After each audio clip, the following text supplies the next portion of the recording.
कहानी की शुरुआत में हम केट नाम की एक इंग्लिश टीचर को क्लास में बच्चों को पढ़ाता हुआ देखते हैं। तभी वो देखती है कि एक बच्चा छुपकर एक कॉमिक बुक पढ़ रहा है, जिस पर केट उस बच्चे को वो कॉमिक सबके सामने पढ़ने को कहती है। और जब वो बच्चा कॉमिक पढ़ना शुरू करता है तो केट को भी उस कॉमिक में इंटरेस्ट आ जाता है। लेकिन तभी प्रिंसिपल क्लास में आकर उन सबको देख लेते हैं। वो केट को उनके ऑफिस में आने को कहते हैं। ऑफिस में जाने के बाद प्रिंसिपल इनडायरेक्टली केट को बोलते हैं कि मुझे लगता है अब तुम्हें जॉब छोड़ देनी चाहिए। वहीं दूसरी तरफ हम मैगन नाम की एक लड़की को देखते हैं जो एक सेल्स गर्ल थी। वो एक कंपनी में कॉस्मेटिक प्रोडक्ट्स बेचने के लिए आई हुई थी, लेकिन उस कंपनी को मैगन के कॉस्मेटिक प्रोडक्ट्स अच्छे नहीं लगते, जिससे वो उन कॉस्मेटिक प्रोडक्ट्स को नहीं बेच पाती और गुस्से में वहाँ से बाहर जाने लगती है। जब वो कंपनी से बाहर आती है तो देखती है कि एक पुलिस वाला उसकी कार को पुलिस स्टेशन ले जा रहा है, क्योंकि मैगन ने अपनी कार को नो पार्किंग एरिया में खड़ा किया हुआ था। वहीं स्कूल के बाद केट जब घर वापस आती है तो हमें पता चलता है कि केट और मैगन दोनों बेस्ट फ्रेंड्स हैं जो साथ ही में रहती थी। अब मैगन का आज का दिन पूरा वेस्ट चला गया था, इसलिए वो थोड़ा रिलैक्स फील करने के लिए डांस कर रही थी और केट को भी अपने साथ डांस करने को कहती है। तभी मैगन केट को बताती है कि आज उसका पूरा दिन वेस्ट चला गया, क्योंकि उससे एक सिंगल प्रोडक्ट भी नहीं बिक पाया और साथ ही उसकी कार को नो पार्किंग एरिया से पुलिस ने उठा लिया। यहाँ पर केट भी उसको बताती है कि प्रिंसिपल ने भी उसे नौकरी छोड़ने के लिए कहा है। वेल, नेक्स्ट डे मैगन केट को सुबह 4 बजे ही जगा देती है और उसको कहती है कि उन्हें कहीं जाना है। लेकिन केट मैगन से कहती है कि इस बारे में हम सुबह बात करेंगे, लेकिन मैगन उससे कहती है कि उनकी फ्लाइट को सिर्फ 3 घंटे रह गए हैं। यहाँ केट मैगन के साथ जाना तो नहीं चाहती थी, लेकिन मैगन ने पहले से ही उसकी टिकट्स बुक करा रखी थी, तो केट को मैगन के साथ मजबूरी में जाना ही पड़ता है। एयरपोर्ट पर पहुँचने के बाद मैगन एयरपोर्ट पर लंबी लाइन देखकर समझ जाती है कि अगर वो इस लाइन में लगे रहे तो उनकी फ्लाइट मिस हो जाएगी। तभी मैगन एयरपोर्ट पर काम कर रहे एक लड़के के पास जाकर उसके साथ फ्लर्ट करने लगती है, जिससे वो लड़का उन्हें बिना लाइन में इंतजार करे आगे भेज देता है। इसके बाद केट और मैगन दोनों प्लेन पर चढ़कर अपनी अपनी बुक की हुई सीट पर बैठ जाती हैं। केट को ऊंचाई से बहुत डर लगता था, इसलिए वो एंजाइटी पिल्स खा लेती है। थोड़ी टाइम बाद रायन नाम का एक लड़का वहां आकर उन दोनों के बीच वाली सीट पर बैठ जाता है।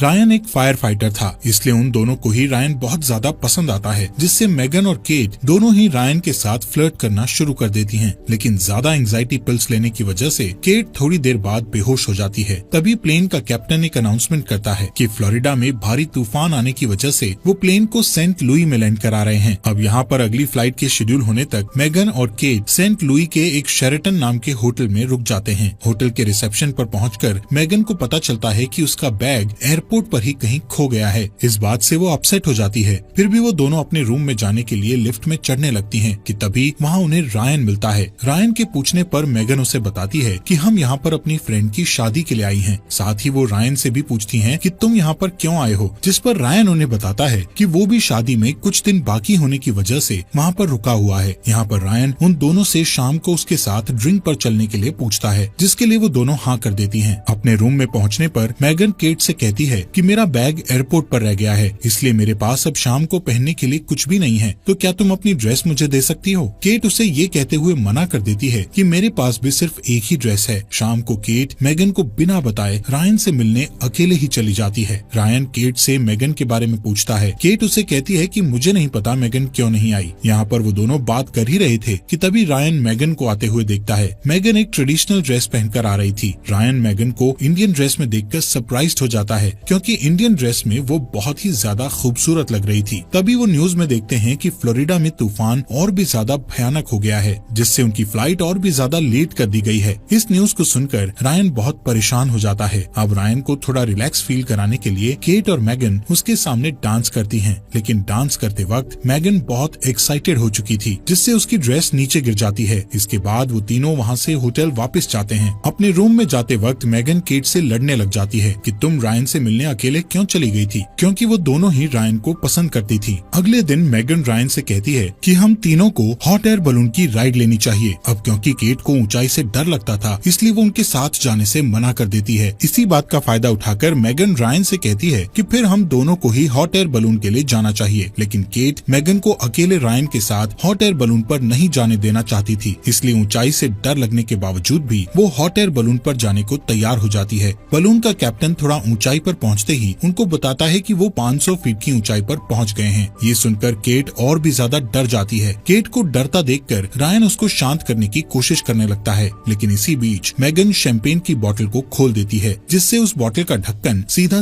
जमीन पर जाकर बलून उड़ा रहे कैप्टन की आंख पर जोर से लगता है और उसे कुछ भी दिखाई नहीं दे रहा था। अब क्योंकि कैप्टन की एक आंख पहले से ही नहीं थी, इसलिए वो बिना देखे ही अपना हॉट एयर बलून एक बच्चों की चल रही पार्टी में लैंड कर देता है। इसके बाद वो तीनों दोबारा होटल में चले जाते हैं। होटल में पहुंचकर रायन उनको कहता है कि पूल में स्विमिंग करने जा रहा हूँ। अब क्योंकि रायन उन दोनों से बलून राइड खराब करने के लिए नाराज था, इसलिए केट और मैगन पूल में रायन को इम्प्रेस करने के लिए बहुत छोटी ड्रेस पहनकर आ जाती हैं। वो दोनों रायन के सामने एक साथ पूल में डाइव लगा देती हैं, लेकिन पूल में कूदने की वजह से मैगन की आंख पर चोट लग गई थी। नेक्स्ट डे वो दोनों उस होटल के कैफे में बैठी हुई थी, जहाँ पर केट जूस पीते वक्त रायन को एक बैग के साथ कहीं पर जाते हुए देखती है। वो दोनों जल्दी से उसके पास जाकर उससे पूछती हैं कि आखिर तुम कहाँ जा रहे हो। रायन उनको बताता है कि वो एक वेडिंग में जा रहा है, जिस पर मैगन और केट रायन से कहती है कि क्या हम भी तुम्हारे साथ चल सकते हैं। रायन उनको अपने साथ जाने के लिए हाँ कह देता है। अब वेडिंग में जाने के लिए वो एक कार में बैठते हैं, जिसके ड्राइवर का नाम क्रैग था। क्रैग को मैगन बहुत पसंद आती है। रास्ते में मैगन रायन के हाथ पर लोशन लगाने लगती है, क्योंकि उसके हाथ पर मामूली सी चोट लग गई थी। लेकिन ये देखकर केट मैगन से जेलस फील करती है, इसलिए वो क्रैग और रायन को अपने फोन में मैगन की एक बचपन की फोटो दिखाते हुए उसका मजाक उड़ाने लगती है। कुछ टाइम बाद क्रैग गाड़ी में पेट्रोल भरवाने के लिए एक फ्यूल पंप पर कार रोकता है। उस फ्यूल पंप पर केट वॉशरूम के लिए चली जाती है, लेकिन तभी बाहर से मैगन वॉशरूम का डोर बंद कर देती है, क्योंकि वो केट से अपनी इंसल्ट का बदला लेना चाहती थी। अब केट बाथरूम में फंस गई थी। बाहर मैगन रायन के साथ फ्लर्ट कर रही थी, लेकिन किसी तरह केट बाथरूम की विंडो से बाहर निकल आती है, लेकिन उसके सारे कपड़े गंदे हो चुके थे। केट की ऐसी हालत देखकर रायन केट से पूछता है कि तुम्हारे कपड़े गंदे कैसे हो गए, जिस पर केट गुस्से से उनको बताती है कि कोई सिरफिरा बाथरूम को बाहर से लॉक कर गया था। यहाँ पर केट जल्दी से एक वाटर पाइप से खुद को साफ करती है और इसके बाद वो चारों वेडिंग के लिए निकल पड़ते हैं। रास्ते में केट रायन को अपनी तरफ लाने के लिए उसे कहती है कि मेरे कंधे पर चोट लग गई है, जिससे रायन केट के कंधे की मसाज करने लग जाता है। अब यहाँ पर ये देखकर मैगन गुस्से से भर जाती है, इसलिए वो एक वाइन बोतल में नींद की गोलियां मिलाकर केट को पीने के लिए देती है, लेकिन केट वो वाइन पीने से मना कर देती है, क्योंकि अब वो जान चुकी थी कि ये बस मैगन की एक चाल है। यहाँ पर क्रैग मैगन के हाथों से बोतल लेकर पूरी पी जाता है। कुछ वक्त बाद मैगन, केट और रायन सो जाते हैं, लेकिन इसी बीच नींद की गोलियों की वजह से क्रैग को भी ड्राइव करते समय नींद आ जाती है, जिसकी वजह से थोड़ी दूर जाकर उनकी कार का एक्सीडेंट हो जाता है। एक्सीडेंट की वजह से उन चारों को रात एक होटल में बितानी पड़ती है। जब केट कार से नीचे उतरने लगती है तो उसे कार में पड़ी उस खाली वाइन बोतल में नींद की गोलियां दिखाई देती हैं, जिस वजह से केट होटल में मैगन से अलग अपने लिए एक रूम बुक करती है।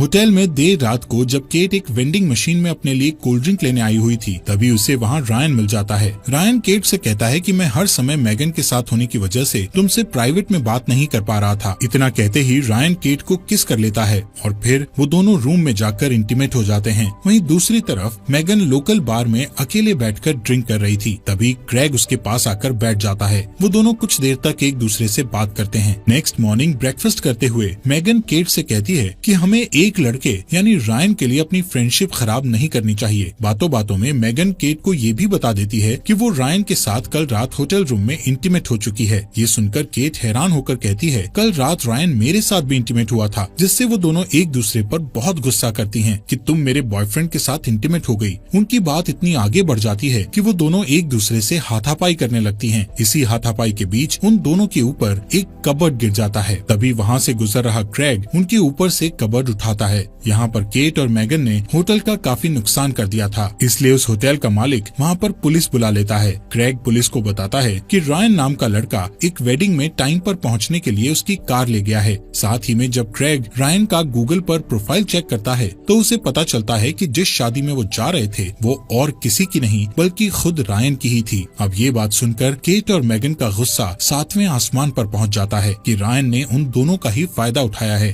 वो दोनों रायन को सबक सिखाने के लिए उसकी शादी रोकने का प्लान बनाती हैं और पुलिस से उन्हें छोड़ने की रिक्वेस्ट करती हैं। पुलिस उनको होटल के नुकसान की भरपाई करवाने के बाद वहाँ से जाने देती है। यहाँ पर केट और मैगन टैक्सी से जल्दी ही उस होटल में पहुँच जाती हैं जहाँ पर रायन की मैरिज थी, लेकिन वहाँ पर उन्हें पता लगता है कि वो थोड़ा आने में लेट हो गई हैं, क्योंकि रायन की शादी तो पहले ही हो चुकी थी। तभी अचानक उन दोनों को वहाँ पर रायन दिख जाता है। उनको देखकर रायन वहाँ से भागने की कोशिश करता है, लेकिन वो दोनों रायन को पकड़ लेती हैं। वो रायन से कहती हैं कि उसने उन दोनों का गलत फायदा क्यों उठाया, जिस पर रायन उन्हें कहता है कि इसमें उसकी कोई गलती नहीं है, बल्कि वो दोनों उसके साथ शुरू से ही फ्लर्टिंग कर रही थी। रायन उनसे रिक्वेस्ट करता है कि प्लीज मेरी मैरिड लाइफ को खराब मत करो। तभी वहाँ पर रायन की वाइफ आ जाती है। केट और मेगन देखती है कि रायन की वाइफ बहुत ज्यादा स्ट्रिक्ट है। रायन उसके सामने भीगी बिल्ली की तरह रहता है। अब रायन की ऐसी हालत देखकर मेगन और केट दोनों बहुत खुश होती हैं, क्योंकि उसके लिए इससे अच्छी पनिशमेंट और कोई हो ही नहीं सकती थी। इसके बाद मेगन और केट एयरपोर्ट के लिए निकल जाती हैं। एयरपोर्ट पर उन्हें पता चलता है कि उनकी फ्लाइट 4 घंटे लेट है, जिससे मेगन क्रेग से मिलने उसकी शॉप पर चली जाती है, जहाँ पर वो क्रेग से थोड़ी बातें करती है और वहाँ से जाने से पहले मेगन क्रेग को किस करती है। इसके बाद वो एयरपोर्ट जाकर केट से कहती है कि शायद अब हमें एक साथ नहीं रहना चाहिए। केट भी उसे कहती है कि मुझे लगता है तुम ठीक कह रही हो। अब वापस आने के बाद केट दोबारा स्कूल में जाकर प्रिंसिपल को कहती है कि अब वो अपनी जॉब नहीं छोड़ेगी। ये सुनकर प्रिंसिपल उसे खुशी से कहता है कि मुझे लगता है तुम स्कूल की वॉलीबॉल टीम की कोच बहुत अच्छी बन सकती हो, जिसके लिए केट भी हाँ कर देती है। वहीं मेगन क्रेग के साथ शादी करके रिलेशनशिप में आ गई थी।